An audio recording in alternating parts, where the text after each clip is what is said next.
નમસ્કાર. આજે અમે નગર પ્રાથમિક કન્યા શાળા નંબર 1 ની ધોરણ 8ની વિદ્યાર્થીનીઓ સામાજિક વિજ્ઞાન પાઠ 15 ભારતીય બંધારણ. આ પાઠમાં નાગરિકોને કેટલાક મૂળભૂત હકો આપવામાં આવ્યા છે તેમ નાગરિકોને કેટલાક મૂળભૂત ફરજોનો સમાવેશ બંધારણમાં કરવામાં આવ્યો છે. જે આજે સૌ અમે તમને જણાવીશું. પહેલી ફરજ છે બંધારણને વફાદાર રહેવાની અને તેના આદર્શ તથા સંસ્થાઓનો, રાષ્ટ્રધ્વજનો અને રાષ્ટ્રગીતનો આદર કરવાની ફરજ છે.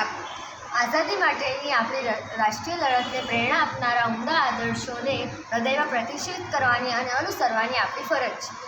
ત્રીજું, ભારતમાં સાર્વભૌમત્વ, એકતા અને અખંડિતતાનું સમર્થન કરવાની અને તેમનું રક્ષણ કરવાની આપણી ફરજ છે. ચોથું, દેશનું રક્ષણ કરવાની અને રાષ્ટ્રીય સેવા બજાવવાની આકલ થતા તેમ કરવાની એ આપણી ફરજ છે. પાંચમું, ધાર્મિક, ભાષિકીય, પ્રાદેશિક તથા સાંપ્રદાયિક ભેદો પર રહીને ભારતના તમામ લોકોને સુમેળ તથા સમાન બંધુત્વની ભાવનાની વૃદ્ધિ કરાવી તે આપણી ફરજ છે. તેમજ સ્ત્રીઓના ગૌરવને અપમાનિત કરે તેવા વ્યવહારોને ત્યજી દેવાની આપણી ફરજ છે. છઠ્ઠું, આપણી સમૃદ્ધ સંસ્કૃતિમાં સમુદ્ર વારસાનું મૂલ્ય સમજી તે જાળવી રાખવાની આપણી ફરજ છે. સાતમું, જંગલો, તળાવો, નદીઓ અને વન્ય પશુ પક્ષીઓ સહિત કુદરતી પર્યાવરણ જતન કરવાની તથા તેની સુધારણા કરવાની અને જીવ પ્રત્યે અનુકંપા રાખવાની તે આપણી ફરજ છે.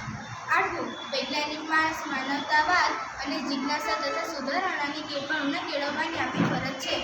નવમું, જાહેર મિલકતનું રક્ષણ કરવાની અને હિંસાનો ત્યાગ કરવાની આપણી ફરજ છે.